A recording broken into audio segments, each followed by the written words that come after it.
Good afternoon, everyone, and welcome to another episode of This Week in Crypto Philanthropy, your guide to crypto-powered change.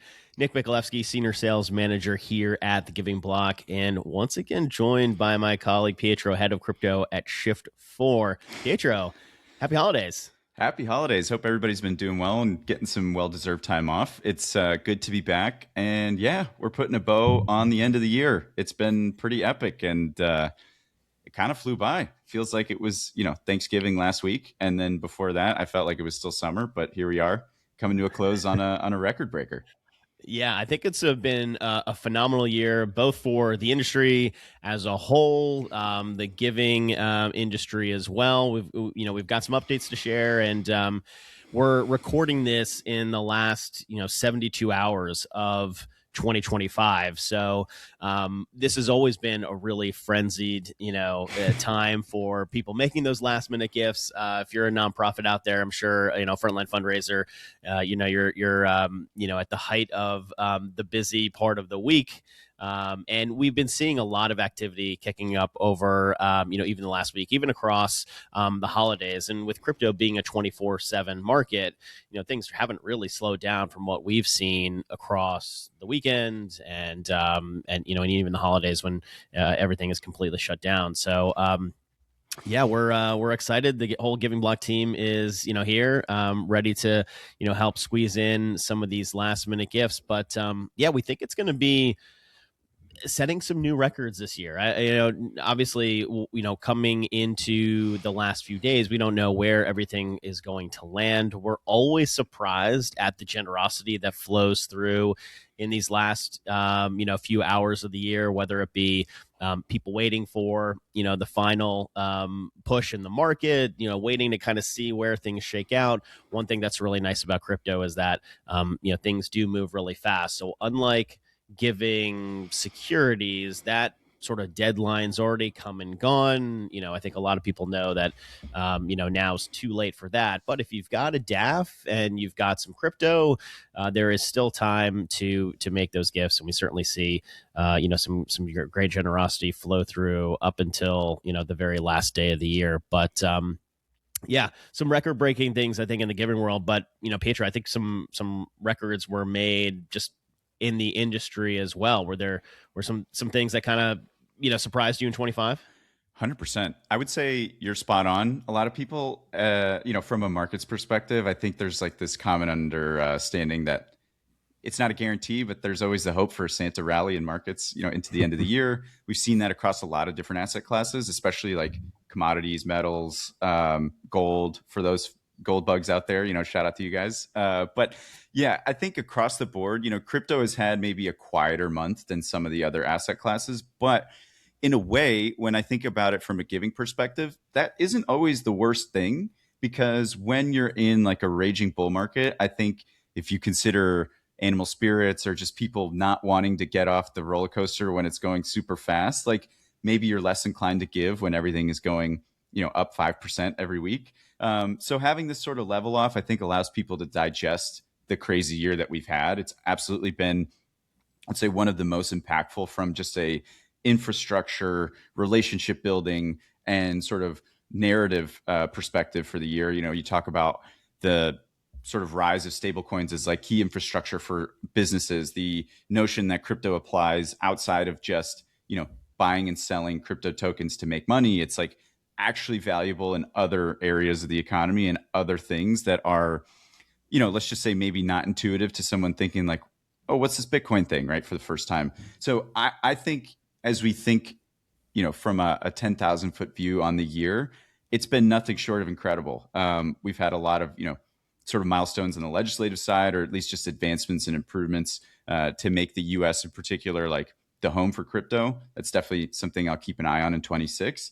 And I think, as we, look and review I would say the numbers alone, not only have we seen like record breaking volumes in trading and all these things, but I remember 5 years ago thinking about, wow, single digit millions of donations seems like a lot for an asset class. Now we're talking about hundreds of millions. And it may seem like no big deal. There's still a lot of, room to grow, but it's starting to feel like everything crypto related feels like a very institutional and legitimate business. And I think that's a really positive tailwind going forward, not just next year, but the next decade even. Yeah, I couldn't agree more. And we've seen an interesting, fall, and coming into the year end, with crypto now being stitched into more of the traditional portfolio mix, more brokerages and advisors now have that sort of connected in their infrastructure. People can have these conversations with their financial advisor. I think I've said this earlier, but a lot of nonprofits have been surprised when that first crypto donor is coming from the 65-year-old rather than the 35-year-old, because they're Yeah. working with their broker now and it's something they can talk about. So that's been great to see. I think we'll see a lot more of that, and I'll talk about some of the I guess some of the trends that I saw, this year in some of the conversations that we've had. But yeah, in 26, I think brings a lot of really interesting possibilities, new rules going into effect. But I actually think it's going to be on balance much more of like a net positive when it comes to charitable giving. But yeah, I guess anything that kind of took you by surprise in 26 from the market's perspective, or anything that you didn't think would happen that played out, you didn't think was going to take as little time as it did, or just curious in general? I'm going to be selfish here and talk about something that's more related to just crypto infrastructure in general. I was of the opinion that it would take a lot longer for large scale institutions to adopt stablecoins as a technology. And that may not be the most exciting, thing on first glance when you think about, well, the price of stablecoins doesn't move, right? They're just digital dollars. But when you think about retooling and outfitting like traditional industries with just better infrastructure where you can make a very clear case what the value proposition is, and oh, it happens to be this crypto thing. I think that's the aha moment that a lot of people are having. Like, it was the investment community first, the folks who bought in, recognized the value of the technology, whether it was Bitcoin or other things. I think that's great. But I was surprised the level at which you see developments, things like Tempo, right? We're talking about AI companies, payments companies, all looking at a blockchain as a settlement layer for whether it's agentic payments or other things like that. Obviously, that's more on my side of the house on the payments front. But then I also think about the investment community at large. Some of these old, century old sometimes, or longer or older institutions saying, okay, we finally recognize, whether it's an endowment or pension fund or sovereign wealth fund, saying we recognize this as part of the like legitimate asset, investable like asset environment for us, and we're going to put serious money behind that. So if it's an endowment buying, not $10 million worth of it, which for folks managing billions of dollars is maybe say trivial, now we're talking about hundreds of millions of dollars. I think all of those things probably happened at an accelerated pace to what I thought would happen. So that to me is just like one of those lasting impressions that'll keep giving back to us as an industry for the coming years. And then I don't want to speak too soon because we're recording this before the end of the year. I think we're starting to see signs of that trickle into the charitable donation landscape.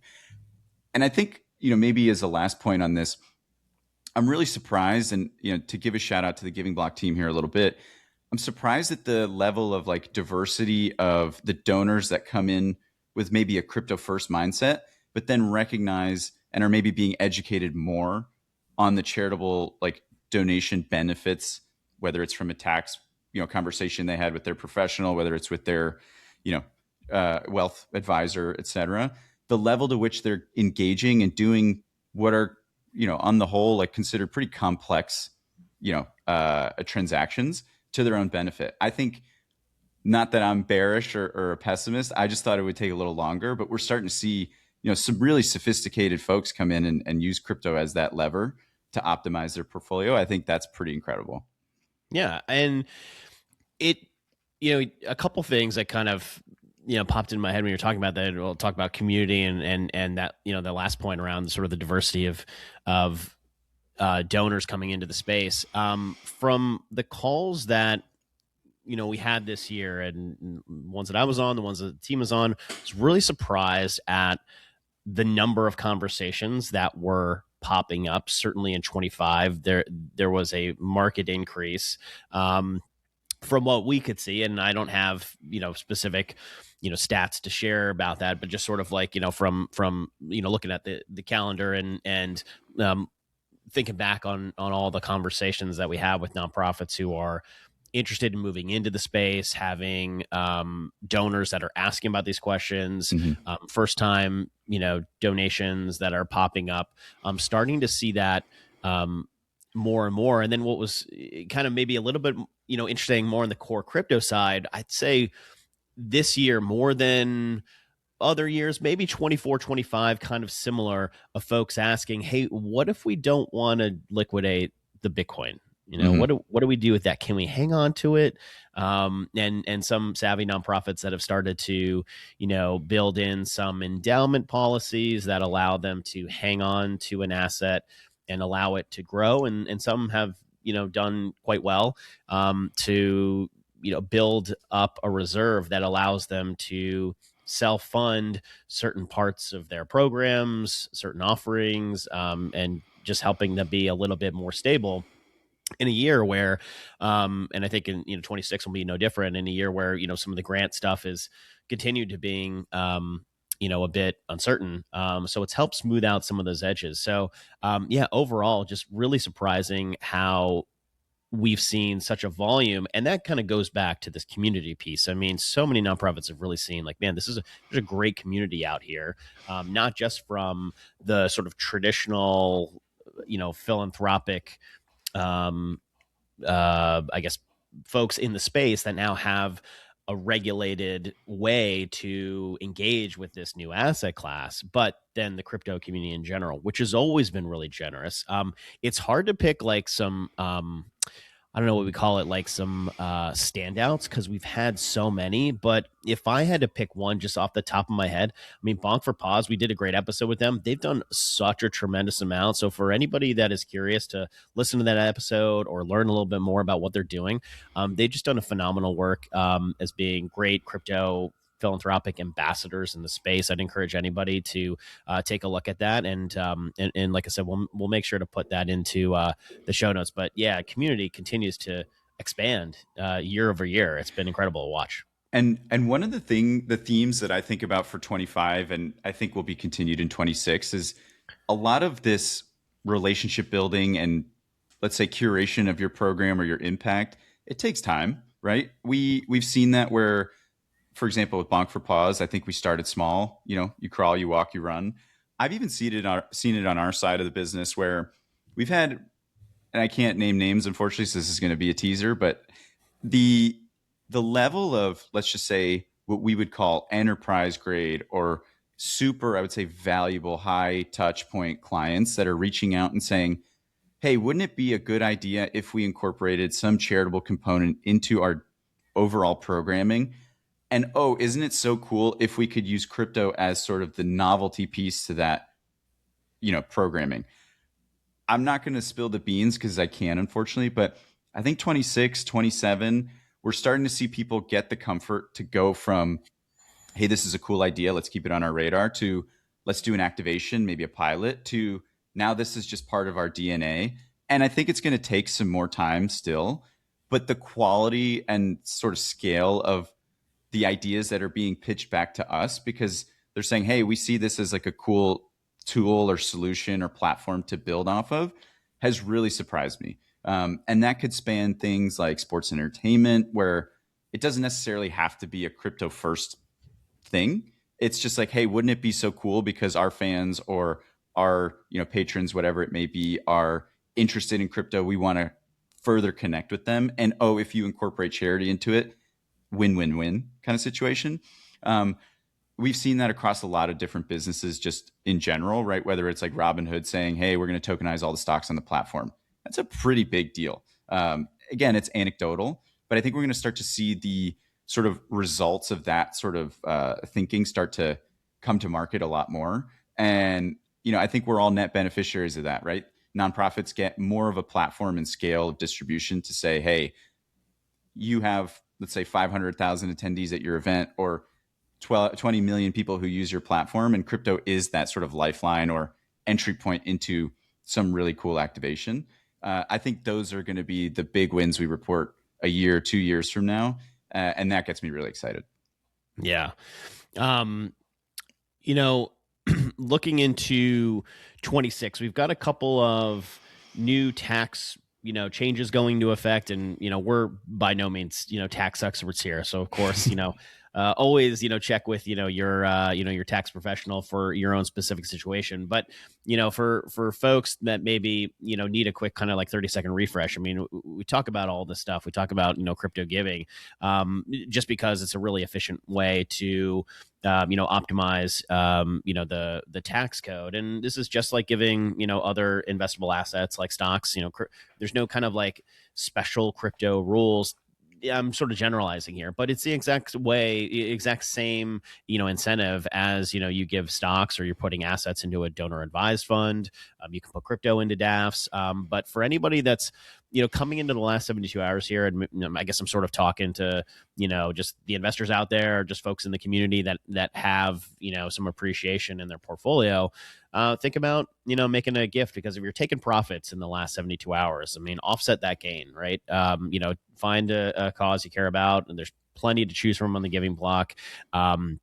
We just kind of aggregate them all in one place. So it's less about promoting us. It's more just, hey, here's an easy place to go and find some really great folks doing some great work.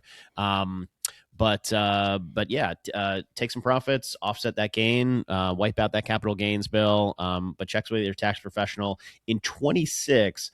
A couple things that kind of come onto the scene that hasn't existed in 25. There's a new adjusted gross income minimum threshold you need to meet. It's 0.5%. And, at the risk of not trying to get into, too much of the weeds here, just know that you have to make some donations first and meet a minimum threshold before you can start deducting. So it's not necessarily a barrier. In fact, I think for those serious givers, I think it's actually going to put a lot more thinking on their philanthropic plans. And so if you're a frontline fundraiser out there, if you're a nonprofit, highlighting how easy it is to give and all the options, and when people are thinking about giving, because there's a little bit more to think about. The ones that I think do a really good job of educating their donors, especially when it comes to crypto, I think are going to do a really good job at maximizing impact in sort of this new kind of tax rule. Pedro, I don't know if you get into much on the tax side, but any thoughts there? Yeah, not as much. I mean, I think the takeaway I have, if I'm reading between the lines here a bit, is to say that obviously in the last 72 hours of the year, we don't want to distract folks from the super important work before the deadline here, before the new year. But I think from listening to what you say, and not that I'm, the tax pro either, it is one of those, let's say, education campaigns that I would say yields dividends the earlier you start on the education process. So not to level more work on anyone in January, but I think the earlier you can start those conversations, the earlier you can have those discussions with those advisors or trusted professionals, and the earlier that you can, I think, get out in front of what would otherwise be a rushed experience for a donor is really important. And so not to say that has to start next week, Jan 1, whatever it is, but I've seen, I think, the highest level of success from folks who are, somewhere in that Goldilocks of not overburdening donors in February with all this information that gets, put in the bookmarks and never read, but also not being silent on the issue, right? And showcasing that you're up to speed on what's going on and just kind of checking in and doing sort of the needful there. I think, we all live busy lives and it can get distracting, but having those checkpoints with donors, I think throughout the year, especially around, key critical dates, maybe it's the tax deadline where people are thinking about taxes. And so, hey, here's a primer. Also, going into Q4, particularly impactful because people have the appreciation and need to, meet the deadline before the end of the year. I think those are the best practices that'll see the majority of like quality outcomes come from it, because nobody wants to be on the back foot in November. And the beauty of a fresh year is you get to start all over again and, have a concise vision for how you interact with your donor base. So I would say that is the through line that rings true most to me. But I'm curious, Nick, as you talk to more nonprofits who, again, are still kind of chomping at the bit or thinking of maybe taking the plunge, it feels like a fresh year also gives a fresh set of opportunities where you don't feel like you maybe missed the boat and you have another sort of bite at the apple. How do you approach the new year, and maybe what are you starting to lay the groundwork with some of those early conversations? Yeah, I think that it's one of those things where we're still, it's an overused term, and I'm just as guilty as everybody else, but we're in those early innings, right? I mean, this asset class has really just emerged, and what's nice for the nonprofits out there is that, like, you've got major institutional players in the space, from large banks, large investment advisors, the likes of Fidelity, and fill in sort of your favorite financial institution. And because now it's a regulated, fully compliant space, that brings a ton of educational and marketing dollars and a lot of educational work that's being done, just to continue to attract more folks into this asset class. So I would not be surprised if we start seeing a lot more educational resources coming out of those big institutions, those big philanthropic teams that are again, trying to engage those traditional donors that have moved into the space. We know there have been a lot of folks that have moved into this. Sometimes when I talk to nonprofits and they think about digital giving, or like sort of like digital first giving, it's sort of like the PayPals, the Venmos, and the populations of those user bases are getting close to 100 million, and Mm-hmm. so are crypto users. So for those nonprofits, I feel like, hey, we've checked a lot of these like digital giving boxes on there.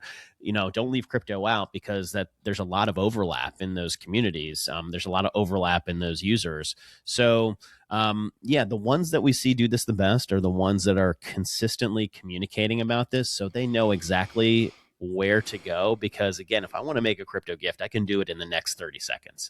And if I'm waiting till the last minute, a lot of times it's like, hey, I know exactly who I'm going to, because I know this organization has been telling me all throughout the year that they take crypto, all that stuff. And the ones that I sort of see in the dashboard in the back end that are consistently engaging with with the supporters are the ones that, not unsurprisingly, are not being quiet about this, and they continue to weave it into everything that they're doing anyway all throughout the year. So it's for the giving day, the gala, the golf outing, the you fill in the blank, the capital campaign specifically. There's a lot of nonprofits this year that have either big anniversaries or capital campaigns that have started or are starting, because they need to rethink sort of their financial trajectory because of how things maybe changed in the last couple of years. And crypto has been a huge part of the giving matrix, and something that we've started to see more and more. So yeah, I think you're exactly right. The education goes a long way, but good news is for nonprofits out there, we have a lot of institutional help as well. Mm-hmm. So just ride those coattails and continue to beat that drum, because I think it could serve you really, really well. Yeah, I think this is maybe like a trivial point when you think about it, but I think it's impactful when you're an institution or a nonprofit and you think about the sort of maybe overly used phrase of like time in the market is better than timing the market. When you think about crypto, right? It's I would say at best 10 years old from like a widely distributed asset class or something that's been available to the broader public. Every year that ticks by, as much as it doesn't maybe feel like the biggest year ever, it's one more year that folks are, in the asset class. Maybe they're marked up on their assets. And that is a tide that does lift all boats in many regards, because somebody who just started their journey last year in crypto maybe wasn't ready to make a crypto gift this year. But by the end of next year, maybe they have fully educated themselves or onboarded into the space. And I think that's true all the way from the individual level, all the way up to the institutional level. So in a sense, we're kind of in this position where 5-7 years ago, it was probably early and there was a lot of novelty associated with being one of the, first handful of nonprofits that accepted it. But that messaging wasn't as widely distributed because there was only so many folks doing it. Now kind of feels like we're at this inflection point of everybody's here and everybody's getting up to speed or basically up to speed. And I think the subsequent years will generate those outcomes at scale that we've kind of been preempting. But now it's like everybody feels comfortable, confident, and ready to engage at a level that just even in 2022 and 23 wasn't there, even though it felt like every other headline was crypto. So sort of that long, slow grinding progress, I think, is everyone's best friend. And you're right, we're still early, but we're kind of the right amount of early to actually get results, which I think is pretty cool. Yeah. So I guess to start wrapping this up, and speaking of results and wanting to get up to speed on things, a couple, I guess, quick points as we come into the tail end of 25. I think this is going to go. The recording's going to go out, I think, before the end of the year, but the Giving Block team is here. So if you're someone that wants to make a gift but maybe needs some additional help, reach out to us. We will be happy to assist wherever we can. If you're a frontline fundraiser or someone working fundraising at a nonprofit, ask those donors. Oftentimes people just haven't been aware that crypto is an option that you can take. And again, even if it's something that you're not fully set up for, we can certainly help and process that one-time last-minute gift. So please feel free to reach out.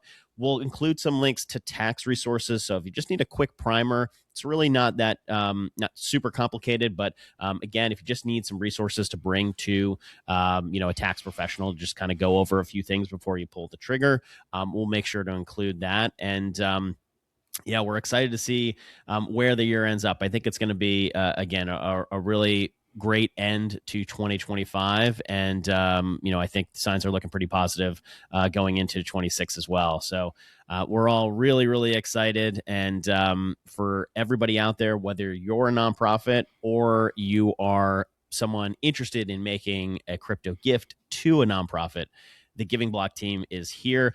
I'd also be remiss to just kind of maybe do a short plug for a different organization that I think has a lot of really great educational resources. The National Cryptocurrency Association has a fantastic set of kind of like 101, for lack of a better term, information. Not that everything's really basic, but they've put together a lot of really great information for those folks just needing a grounding in confidently navigating the crypto space in a little bit more detail. So we'll include a link to that organization as well. So again, if you want to maybe get ready for 26, maybe we're getting a little bit late here in 2025, at least want to give you everything you need to to make 2026 a little bit easier to navigate.